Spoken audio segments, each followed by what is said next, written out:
صلی علی محمد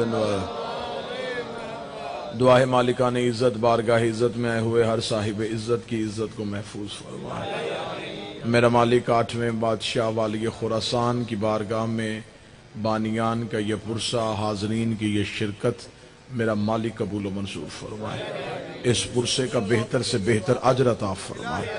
میرا مالک جو بے اولاد ہیں تجھے واسطہ ہے والی مشہد کی عطا کا، میرا مالک انہیں نیک کامل الخلقت صالح اور مولا حسین کے ماتمی بیٹے عطا فرمائے۔ میرا مالک محرم ایام عزا قریب ہے، عزاداری کے رستے میں جتنی بھی رکاوٹیں ہیں انہیں ہمیشہ کے لیے دور فرمائے۔ میرا مالک ملک پاکستان کو ہمیشہ کے لیے سلامتی عطا فرمائے، وارث زمانہ کے ظہور میں تاجیل فرمائے، دعائیں قبولیت تک پہنچائیں، سہارا درود کر لیں، بلند آواز سے صلوات اللہم صلی علی محمد۔ اجازت ہے ذکر شروع کیا جا سکے۔ یہ مجلس مخصوص اور منسوب ہے اس شہنشاہ کے نام کے ساتھ جو نام میں بھی علی ہے اور کردار میں بھی علی ہے، لہذا میں کوشش کروں گا کہ جتنی دیر تک میں ممبر کے مصلی پہ رہوں میری مودت کی نماز کا قبلہ اسی شہنشاہ کی پاک دہلیز ہو۔ میں کچھ اس امام کے بارے میں تاریخی حقائق آپ کے سامنے رکھنا چاہوں گا۔ اللہ نے جب انسانیت کی ہدایت کے سلسلے کو شروع کیا تو خدا نے انسان کے لیے جو پہلا ہادی ہے وہ حضرت آدم کو منتخب کیا۔ خدا نے حضرت آدم کی خلافت زمین والوں کے لیے تھی، لیکن اعلان خدا نے اس کا عرش پہ کر دیا۔ خدا نے حضرت آدم کو زمین کا خلیفہ بنایا تھا، اعلان آسمان پہ کر دیا۔ جملہ آسان کر دیتا ہوں، ہدایت کرنی تھی فرش والوں کو، سجدہ کروا دیا عرش والوں سے۔ بسم اللہ سجدہ۔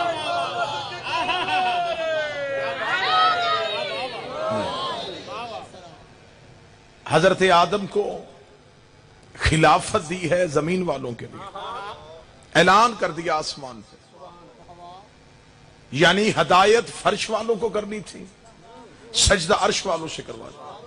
میرے مالک حضرت آدم نے جنہیں ہدایت کرنی نہیں تھی ان سے سجدہ کیوں کروا دیا؟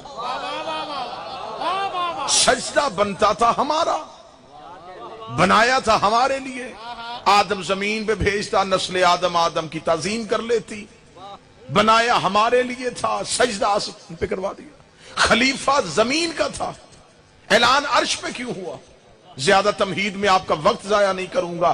عجب نہیں کہ آواز پروردگار آئے، آج میرا پہلا خلیفہ بن رہا ہے، جو اصول آج بنے گا یہ اصول قیامت تک چلے گا۔ اگر آدم کو زمین پہ خلافت دیتا تو پھر زمین پہ جس سے بندے بناتے وہ بھی اللہ کا خلیفہ ہو جاتا، جس سے لوگ چن لیتے وہ بھی اللہ کا خلیفہ ہو جاتا۔ اس لیے میں نے آدم کو فرشتوں سے سجدہ کروا کے بتایا ہے کہ بندوں کی ووٹوں سے اللہ کا خلیفہ نہیں بنتا، فرشتوں کے سجدوں سے اللہ کا۔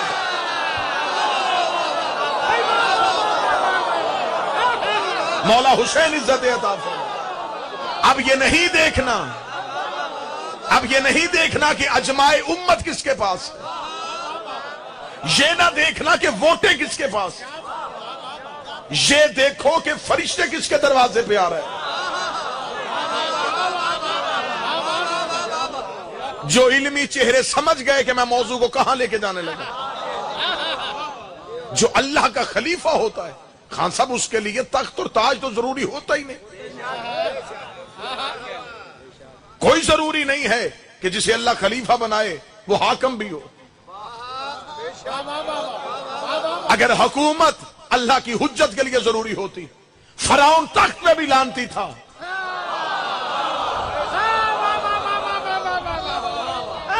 موسیٰ جنگلوں میں بھی اللہ کا نبی تھا،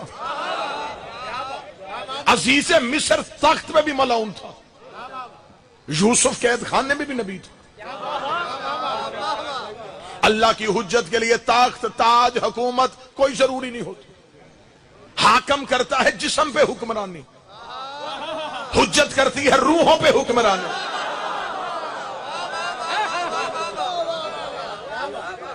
अब मौसम भी है और हालात भी ऐसे हैं, लिहाजा जल्दी जल्दी मैं नतीजे पे लेके जाना चाहूंगा। जो अल्लाह का खलीफा होता है उसके लिए तख्त और ताज जरूरी नहीं होता। यही वजह है, तवज्जो पूरी रखिएगा, जब रसूल ने मक्का में ऐलान रिसालत किया तो मक्का के कबीलों के सरदार इकट्ठे होकर हजरत अबू तालिब के घर आए, हम तेरे भतीजे मोहम्मद से कोई बात करना चाहते। तन्हाई में जाके कहने लगे, ऐ अब्दुल्ला का बेटा, अगर तू कहता है तेरे अल्लाह को माने तो हम मानते हैं, तेरे अल्लाह को ना मानना हमारे लिए जरूरी नहीं। ये कोई शर्त नहीं है कि हम तेरे अल्लाह को नहीं मानेंगे, मान लेंगे। हम इतने खुदाओं को जो मान रहे हैं, जहां इतने खुदा मान रहे हैं वहां तेरा भी एक मान लेंगे, और तेरा खुदा मानने के लिए हमें आसानी है, तेरा तो नजर भी नहीं आता, लिहाजा हम उसे मान लेते हैं, हमारी कोई लड़ाई नहीं, हम तेरे अल्लाह को नहीं मानेंगे। रसूल ने फरमाया फिर झगड़ा किस बात पे है? उन्होंने कहा हाँ झगड़ा बताते, अपना खुदा मनवा, हमारे खुदाओं को झूठा ना कह। मुझे खबर है कि मैं जंग की धरती पे आपसे मुखातब हूं, अगर अब भी आप बात खोल के सुनना चाहते तो मैं खोल देता हूं। अरब के काफिरों ने कहा था अपना एक सच्चा मनवा, हमारे झूठों पे लानत ना कर।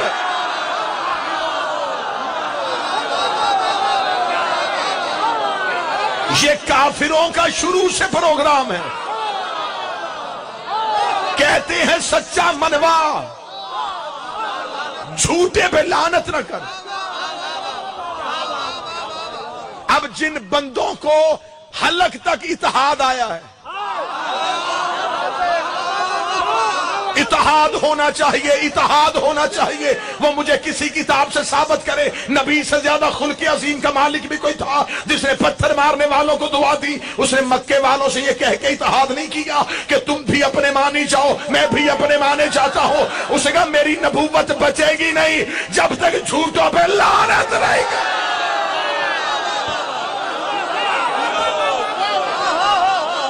या तो मुझे बताओ, क्या आज तुम्हारे पास नबी से ज्यादा इस्लाम है? नबी ने इत्तेहाद नहीं किया। नबी ने कहा इत्तेहाद एक ही बात पे होगा, सिर्फ मेरे को मानो। बात बिल्कुल एक जुमले में बंद करने लगा। इत्तेहाद अकीदे पे रह के होता है, अकीदा छोड़ के नहीं होता।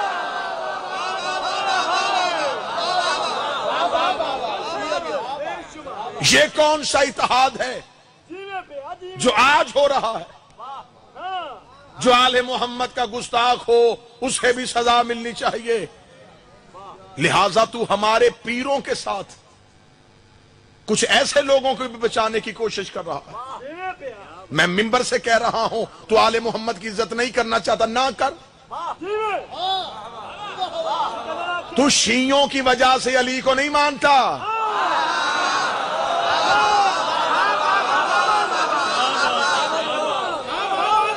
जब बात शुरू होती हम भी अली को मानते हैं, हम भी अली को मानते हैं। अगर तू अली को मानता है फिर उन्हें क्यों मानता है जिन्हें खुद अली नहीं मानते?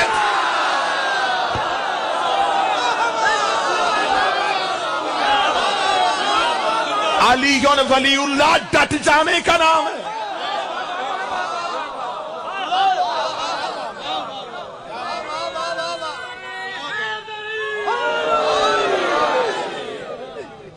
फौरन कहा मालिक हुसैन इज्जत अता फरमाए। नबी ने फरमाया ये इत्तेहाद नहीं होगा, बात जाएगी इमाम रज़ा अलैहिस्सलाम पे। उसने कहा ठीक है इत्तेहाद नहीं करता। फिर अरब के काफिरों ने फौरन नबूवत को लालच देना चाहा। तमहीद मेरी वही है, इसी पे मैंने नतीजा देना है कि हुज्जत को तख्त और ताज नहीं चाहिए। उन्होंने कहा फिर ठीक है ऐसे कर, हम तुझे गैर मशरूत तौर पे अरब की बादशाहत देते हैं और एक बड़े घर से रिश्ता भी लेके देते हैं। नबी का जवाब इस्लामियात में लिखा है, दाएं हाथ पे सूरज रखो, बाएं हाथ पे चांद रखो, मैं फिर भी तुम्हारी हुकूमत को ठोकर मार दूंगा। तुम क्या समझते हो तो मेरी तरफ तुम्हारी हुकूमत के लिए मैं मजहब छोड़ दूं? इन्होंने पहली बार पहले नबी को, पहली हुज्जत को 14 में से पहले को हुकूमत का लालच दिया, नबी ने ठोकर मार दी। यही हुकूमत अली के दरवाजे में भिखारी बन के आ गई। अली ने फरमाया उठाओ अपनी जख्मी ऊंटनी को, तुम्हारी ये हुकूमत मेरे नजदीक बकरी के नाक से बहते हुए पानी से भी कमतर है। यही हुकूमत दुल्हन बन के हसन के सामने आ गई। हसन ने चेहरा फेर के कहा तुझे नहीं पता जिसे बाप तलाक दे वो बेटों पे हराम हो जाए। यही हुकूमत धमकी बन के हुसैन के सामने आ गई। हुसैन ने करबला में 72 से 9 लाख को शिकस्त दे दी। यही हुकूमत सज्जाद के सामने रोब बन के आ गई। सज्जाद ने शाम की गलियों में रोल के मार दी। यही हुकूमत बाकर के सामने आई, बाकर ने कम सनी में शिकस्त दे दी। यही हुकूमत जहालत बन के जाफर सादक के सामने आई, जाफर ने खुतबों से उड़ा के रख दी। यही हुकूमत काजम के सामने आई, काजम ने हिकमत अमली से तब्दील कर दी। रजा का दौर आया, वही मक्के वाले काफर, वही मजाज मुसलमानों के लिबास में रजा के सामने आके कहते हैं हुकूमत भी ले ले, रिश्ता भी ले ले।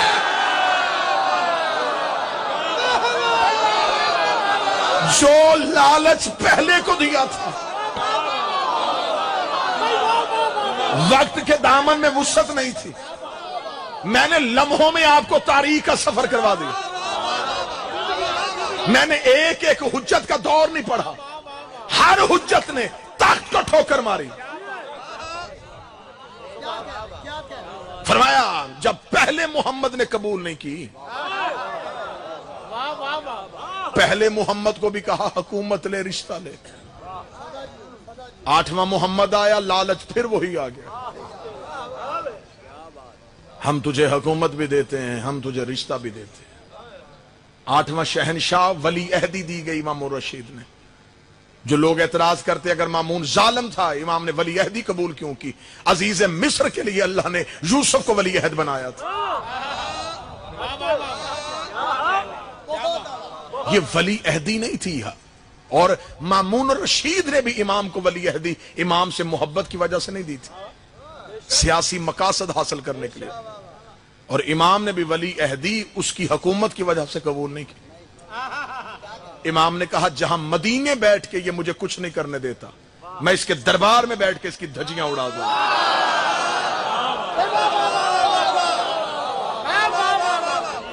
मदीने इमाम से मिलने पे पाबंदी, और उसी इमाम को वलीअहद बना के सल्तनत का मालिक बना के दरबार में बिठा दिया। जब पहले दिन इमाम आके दरबार में बैठे, इमाम रशीद ने कहा मैं चाहता हूं आपकी बैयत करवाई जाए। इमाम ने कहा करवाओ बैयत। दरबार खचाखच भर गया। इमाम तशरीफ फरमा, पूरा दरबार यूं भरा पड़ा। इमाम अपनी मसनद में बैठे हुए। इमाम रशीद करीब आके कहता है कि मौला वो बैयत करना चाहते हैं। तो इमाम ने फरमाया करें। कहने लगा आप हाथ बढ़ाएंगे तो वो बैयत करेंगे। इमाम ने मामून का चेहरा देखा, तुझे नहीं पता हुज्जत किसी की आगे यूं नहीं करती। तो बैठा हुआ है जो सुनने के लिए आया है। इमाम वक्त किसी के आगे यूं नहीं करता जो इमाम रजा सुनने के लिए आए। इमाम रशीद ने कहा फिर बैयत कैसे होगी? इमाम ने कहा ऐसे नहीं। कहने लगा मौला हम तो ऐसे ही करवाते हैं, हमारे तो जितने भी गुजरे सब ने ऐसे करवाई। इमाम ने तुम ऐसे करवाते हो, हम तो गदीर से ऐसे ही करवाते हैं।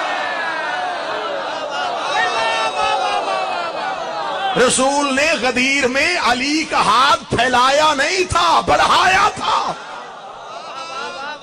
हम हाथ फैला के बैयत नहीं लेते, हम हाथ उठा के बैयत लेते। इमाम रशीद फौरन देख के कहने लगा ऐसे भी बैयत ही करनी है, ऐसे भी बैयत ही करनी है, मकसद बैयत है, हाथ उठाने और फैलाने में फर्क क्या है?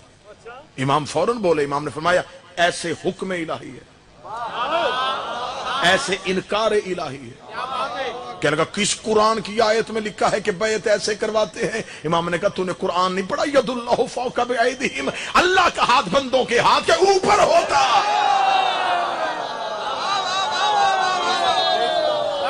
ये बैयत खिलाफत वाले करवाते थे, ये इमामत वाले करवाते। ये सकीफा से शुरू हुई थी, ये गदीर से शुरू हुई थी। जंग में जुमला जाया हो गया, मैं दुख लेके जाऊंगा। अब पता चला कि अलम पे हाथ क्यों है। بادشاہ حسین تمہارے ہاتھوں کو سلامت رکھے۔ غازی آج بھی 12ویں کی بیعت لے رہا ہے۔ بندے الیکشن میں ووٹ مانگنے کے لیے آتے، ہر دروازے پہ ڈور ٹو ڈور کمپین۔ ایک دروازہ ایسا آتا ہے کہ امیدوار کا نظر اٹھتی ہے، اوپر ایک پرچم لگا ہوتا، امیدوار تھا پی ٹی آئی کا، پرچم ہے مسلم لیگ نون کا۔ مجھے بول کے بتاؤ وہ دروازہ دستک دے گا؟ وہ گزر جائے گا۔ لوگ کہیں گے یہ گھر رہ گیا، وہ کہتا چھوڑو، انہوں نے اعلان کر دیا ہے۔ اللہ جانے میں جھنگ میں بیٹھا ہوں یا کہاں بیٹھا ہوں، انہوں نے اب اعلان کر دیا ہے، نہ یہ روب میں آئیں گے نہ یہ لالچ میں آئیں گے۔ اب انہوں نے چھت پہ پرچم لگا کے اعلان کر دیا ہے ہمارا تعلق کس پارٹی کے ساتھ ہے۔ ہم شیعہ چھتوں پہ علم اس لیے لگاتے ہیں کہ علی کا منکر علم دے کے سمجھ جائے، دروازے کی دستک نہ دینا، یہ سقیفے والا گھر نہیں، غدیر والا گھر۔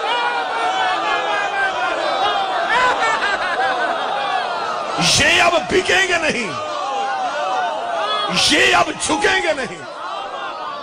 مولا حسین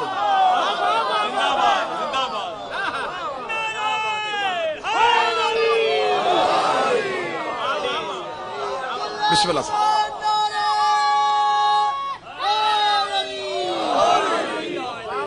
بسم اللہ صاحب۔ بیعت کروائی جا رہی ہے امام کی، بیعت ہو چکی بیٹا، بڑی جلدی ہے، بڑی جلدی ہے، بیعت ہو چکی امام کی۔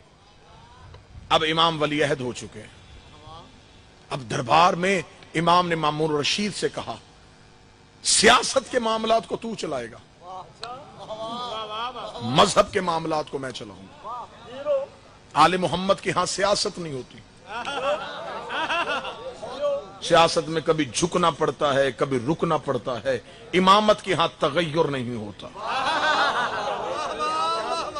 امام نے فرمایا سیاست تو کرے گا، مذہب کے معاملات میں تو نہیں آئے گا۔ ہاں لشکر بھیج، جو کرنا ہے کر، سیاست کر، شریعت پہ فتویٰ نہ دینا، مذہب کا کوئی مسئلہ نہ بتانا۔ وہ جب تک میں بیٹھا ہوں مذہب ہم بتائیں گے۔ اب دیکھا امام کا ولی عہدی قبول کرنے کا جواز کیا تھا۔ وہ تخت پہ حکومت کر رہا تھا، امام اسی کے دربار میں مذہب اہل بیت پھیلا رہے تھے۔ مامون رشید دربار میں بیٹھا ہوا ہے، چند لوگ دربار میں داخل ہوئے۔ مامون تو خلیفۃ المسلمین ہے، تو حاکم وقت ہے، تجھے تو چاہیے کہ مسلمانوں کے جو پریشانی کے حالات ہوں ان میں تو ان کا ساتھ دے۔ کہنے لگا ہاں بولو کیا بات ہے؟ انہوں نے کہا قحط پڑ گیا ہے، بارش نہیں ہو رہی، تو بارش بھیج۔ بالکل مجھے خبر ہے کہ میرے لفظ ریکارڈ ہو رہے ہیں، اور جب سے یہ سوشل میڈیا کا دور آیا ہے اب لفظوں سے بھی آپ کو پہرے دینے پڑتے ہیں۔ بالکل عین وہی لفظ میں پڑھنے لگا ہوں، آپ کو ہنسانے کے لیے نہیں، تاریخی حقیقت یہی ہے۔ انہوں نے کہا بارش تیرے کہنے پہ نہیں آ سکتی۔ مامون رشید پہلے ہی جلا بھنا تھا کہ ولی عہدی دی اور میری سلطنت کا بیڑا غرق ہو رہا ہے۔ دیکھے کہ لگا میں اللہ کے کاموں میں ٹانگ نہیں اڑاتا، میں قدرت کے معاملات میں دخل اندازی نہیں کرتا۔ بارش برسانا اللہ کا کام ہے، بندوں کا کام نہیں۔ جاؤ واپس۔ لوگ نکل رہے تھے، رضا داخل ہو رہے تھے۔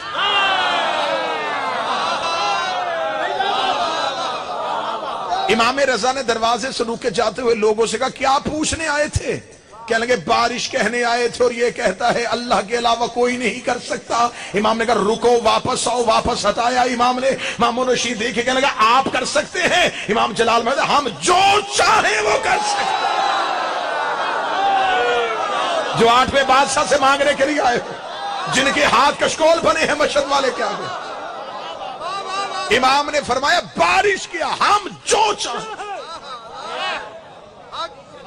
ہم جو چاہیں وہ کر سکتے ہیں۔ مامون رشید دیکھ کے کہنے لگا تو پھر بھیجیں۔ امام نے کہا ایسے نہیں، کل میدان سجا۔ میں دربار میں بارش کہہ کے بھیج دوں، تو کہے رضا کے کہنے پہ ہوئی نہیں۔ کل میدان سجا، سرکاری منادی سے کہے، اعلان کروائے، کل مرد و زن اکٹھے ہوں میدان میں، بارش کی ذمہ داری میری۔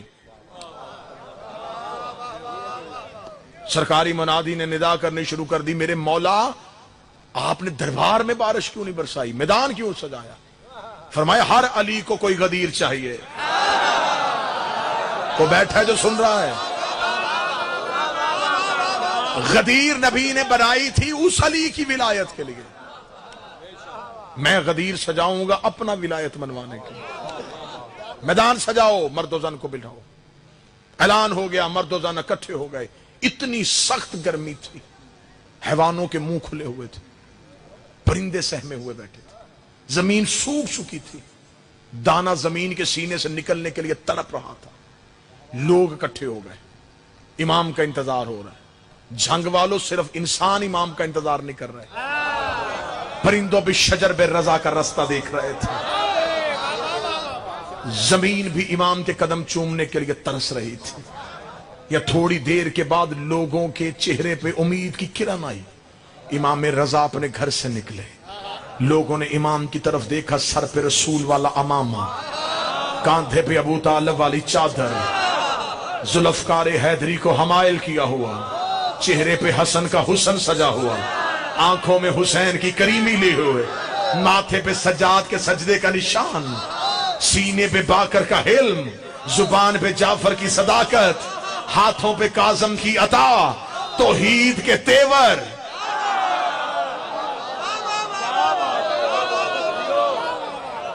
امام کے قدم چلتے ہوئے، امام کے قدم چلتے ہوئے، چلتے چلتے امام لوگوں کے جم غفیر میں پہنچے۔ لوگ انتظار کر رہے تھے، فرزند رسول آ گئے، علی کا بیٹا آ گیا، بطول کا بیٹا آ گیا، امام وقت آ گئے۔ امام پہنچے۔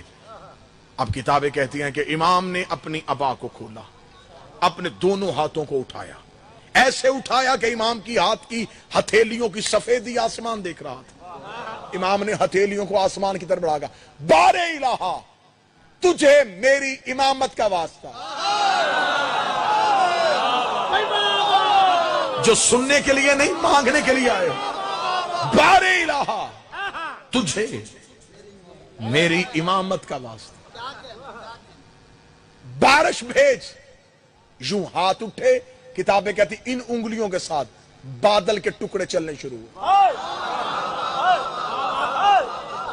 لوگوں کی نظریں آسمان پہ تھی، سیاہ بادل چاروں طرف سے۔ امام نے بادل کے ٹکڑے کو چلاتے چلاتے قوم کے سر پہ کھڑا کیا، امام نے ہتھیلیوں کو زمین کی طرف کیا، انگلیوں کے ساتھ بارش برسنا شروع ہو گئی، زمین پہ پانی جل تھل کرنا شروع ہو گیا، حیوانوں کے چہرے پہ خوشی آ گئی، انسانوں کے چہرے پہ زندگی آ گئی، زمین توم رہی تھی ابو تراب کے بیٹے کے قدم، ادھر کائنات میں یوں خوشی کا سما ہوا۔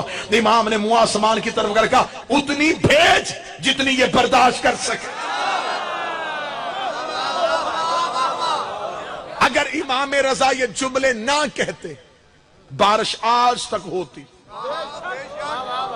امام نے جم غفیر میں کھڑے ہو کے کہا، ہم صرف برساتے نہیں، ہمارے امر کے ساتھ یہ رکتی بھی ہے۔ فرمایا بھیج رحمت والی۔ ادھر میدانوں میں پانی بھر گیا، جتنا زمین کو پانی چاہیے تھا زمین لے چکی، جتنا پرندوں کو چاہیے تھا پرندے لے چکے، جتنا انسان کی طلب تھی انسان لے چکا۔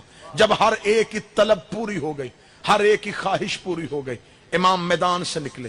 امام کا میدان سے نکلنا تھا، میدان سے ایک ہی آواز آ رہی تھی، واہ رضا،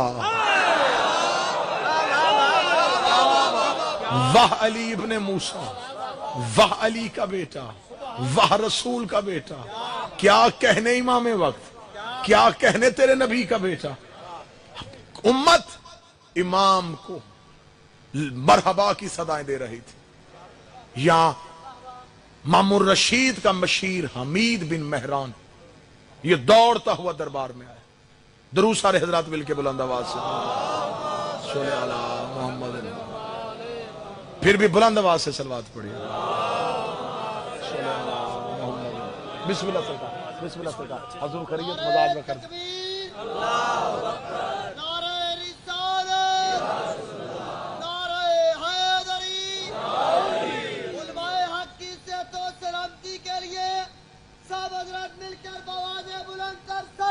اللہم صلی علی محمد و آل محمد۔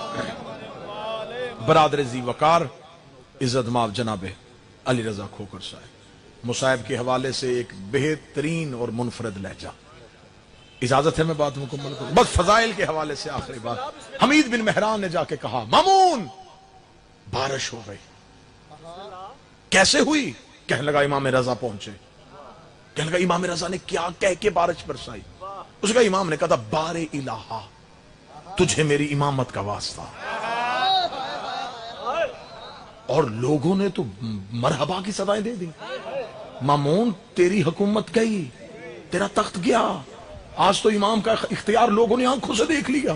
تو کتابوں سے مٹا رہا تھا، تو مولوی خرید رہا تھا، میدان میں امام کا اختیار نہیں گیا۔ امام نے دکھا دیا کہ ہم کیا کر سکتے ہیں۔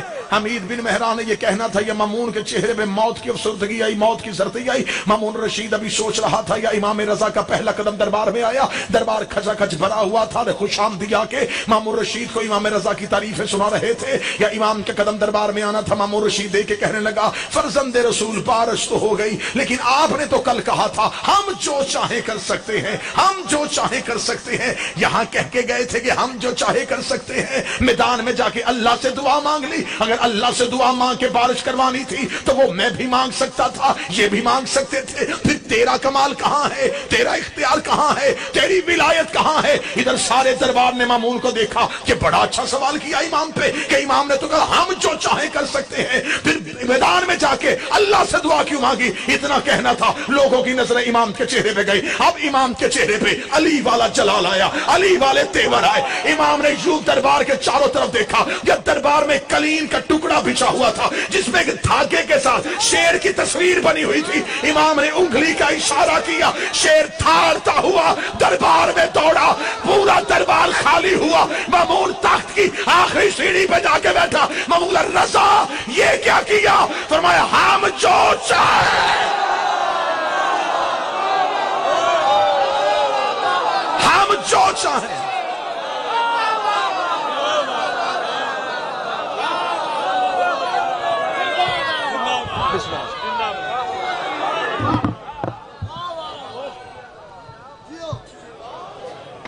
ہم جو چاہیں وہ کر سکتے۔ میدان میں الوہیت کو منوایا، دربار میں ولایت کو منوایا، بھرے میدان میں اللہ منوایا، اور پھر دربار میں آ کے اپنی ولایت کو منوایا۔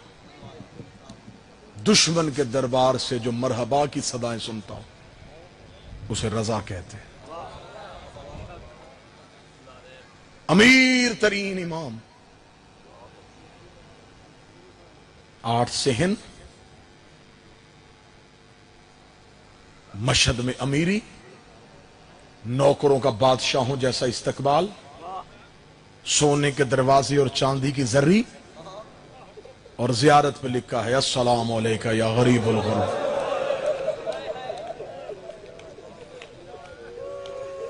ہماری زبان میں غریب اسے کہتے ہیں جس کے پاس مال نہ ہو، عربی میں غریب اسے کہتے ہیں جو مسافر ہو، جس کا وطن کوئی نہ ہو۔ بے شک امیری ہے غریب الوطن۔ مکمل تفصیل کے ساتھ شہادت میرے بھائی پڑھیں گے، مالک کے بڑے محقق ذاکر ہیں۔ میں نے اکثر لوگوں کو امام رضا کی شہادت بی بی معصومہ کم کے مصائب سنا کے برآمدگیاں کرواتے ہوئے دیکھا ہے۔ یہ مولا کے محقق ذاکر ہیں، یہ امام رضا ہی آپ کو سنائیں گے۔ صرف ایک اتنی اپیل کروں گا، محرم قریب ہے، عزاداری ایسے کرو جیسے رضا چاہتا ہے۔ جیسے جیسے زمانے میں جدتیں آ رہی ہیں ویسے ویسے ہم عزاداری میں بھی جدتیں لا رہے ہیں۔ عزاداری کی روح کو ختم نہ کرنا۔ جس دور میں عزاداری میں روح ہوتی تھی نا، उस दौर में मुहर्रम में शियों के घरों में बिस्तर नहीं होते थे, चारपाइयां उल्टा दी जाती थी, सरों पे खाक होती थी, पांव में जूता नहीं होता था। अब हमने अज़ादारी को आसान समझ लिया है। हम कहते कि हम अज़ादारी भी करें लेकिन हम आसान माहौल में करें। मेरे 8वें बादशाह मुहर्रम के दिनों में सर पे अमामा नहीं रखते थे, पांव में जूता नहीं पहनते थे। एक दिन मदीने के बाजार से गुजर रहे थे, एक शख्स ने कहा मौला ये आपने क्या हालत बनाई हुई है? इमाम ने उंगली का इशारा करके कहा वो चांद तलू हो गया है जिसने मेरी मां के सर से चादर उतार दी।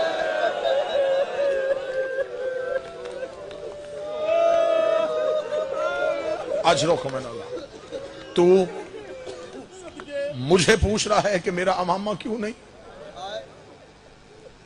मुहर्रम ऐसे मनाना जैसे आले मोहम्मद चाहते हैं। मदीने के लोग कहते हैं कि हमने आज तक मुहर्रम का चांद आसमान पे नहीं देखा। जाफर सादक के घर से रोने की इतनी आवाजें आती, हमें खबर हो जाती कि मुहर्रम का चांद। ये जिस कलीन पे तुम आके बैठते हो ना, तुम्हें हुसैन का वास्ता इसे मामूली ना समझो। अक्सर बंदे होते वो कहते बाहर भी तो आवाज आ ही रही है, बाहर बैठ के सुन लेते हैं, डेरे पे बैठ के सुन लेते हैं, लाइव मजलिस आ रही है घर में बैठ के सुन लेंगे, क्या जरूरत इमाम बारगाह जाने की, मजलिस ही सुननी है। मैं उन भाइयों से मुखातब हूं, मुझे इमाम रजा की इज्जत की कसम है। मैंने किताबों से पढ़ा इमाम रजा अज़ादारी हुसैन के लिए दरियां खुद बिछाते थे, नौकर हाथों से छीनते, इमाम कहते ना मुझे हुसैन के अज़ादारों के लिए इंतजाम करने पे।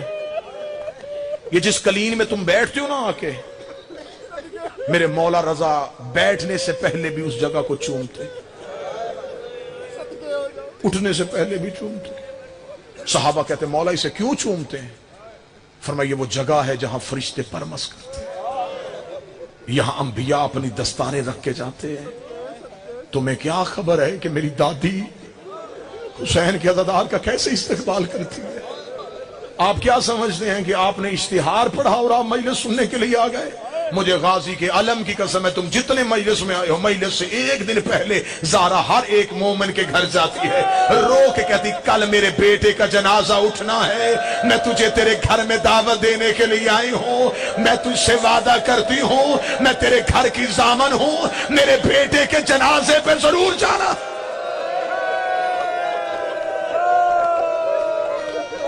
मां बाप को वो रिश्तेदार कभी नहीं भूलते जो जनाजों पे आए हों। इमाम रज़ा अलैहिस्सलाम इतनी मोहब्बत करते थे अज़ादारी से कि इमाम अपने घर में पूरे 10 दिन मुहर्रम के अज़ादारी बर्पा करवाते।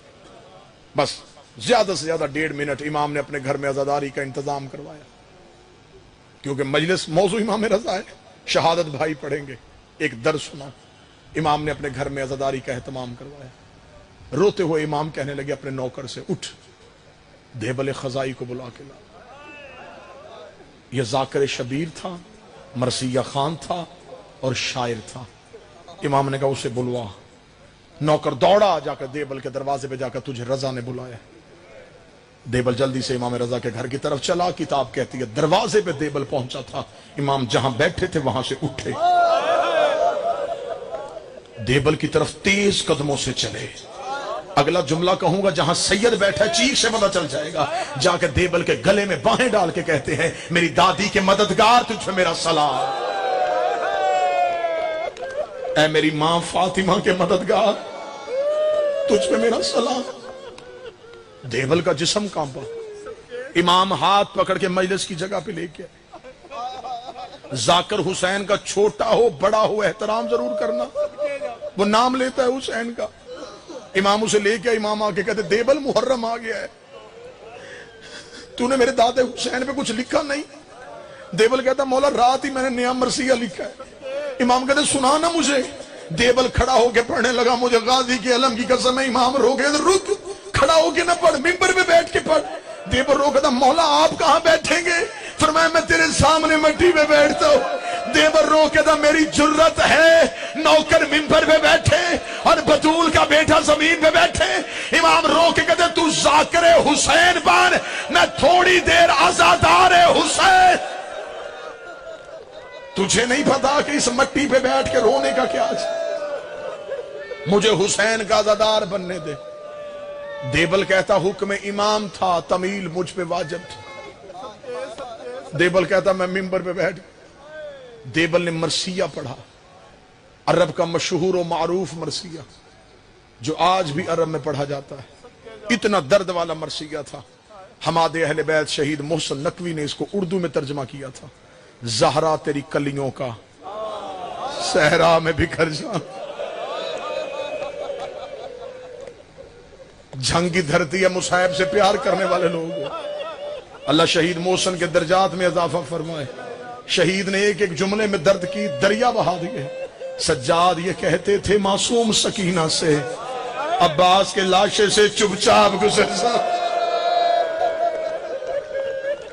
आखिरी 1 मिनट की नौकरी रह गई। देबल मिंबर पे बैठा। देबल ने मिंबर पे बैठ कर मेरा सलाम सैयदा फातिमा तु ज़हरा, तेरे चमन की कलियां और फूल पूरी कायनात में बिखर गए। बीबी मेरा सलाम तेरे बेटे हसन को जिसके जनाजे पे तीर बरसाए गए। बीबी मेरा सलाम तेरे बेटे हुसैन को जिसका लाशा 3 दिन बगैर कफन के पड़ा रहा। बीबी मेरा सलाम तेरे बेटे सजाद को जिसे शाम की गलियों में मां के सामने मारा गया। बीबी मेरा सलाम तेरे बेटे बाकर को जिसे कम सनी में जंजीरें पहनाई गई। बीबी मेरा सलाम तेरे बेटे जाफर सादक को जिसे गुर्बत में जहर दी गई। बीबी मेरा सलाम तेरे बेटे मूसी काजम को जिसे 14 साल रकू की हालत में रहना पड़ा। ये कहने के बाद देबल मिंबर से उतरने लगा। इमाम की आवाज आई जल्दी ना कर। देबल रोकदा मौला मेरा मरसिया खत्म हो गया। इमाम ने कहा एक शेर मैं लिखता हूं तू पढ़। इमाम ने अपने हाथों से शेर लिखा। देबल मिंबर पे गया। शेर में लिखा था ज़हरा मेरा सलाम तेरे उस गरीब बेटे को जो तू उसमें गुर्बत की हालत में दफन हो जाएगा। देबल शेर रो के था मौला मुझे तो नहीं पता फातिमा का कोई बेटा तू उसमें भी दफन है। इमाम ने गिरेबान को फाड़ा। रोका ये तेरा गरीब इमाम है जो तू उसमें अकेला दफन हो जाएगा। देबल ने दोबारा शेर पढ़ा। या मस्तूरात वाली कनात उठ गई। एक सफेद सर वाली कनीज रोती हुई मजमे में आई। कभी देबल अब शेर ना पढ़ना। जब से तूने शेर पढ़ा है कभी कोई बहन बेहोश होती है, कभी कोई बहन बेहोश होती है।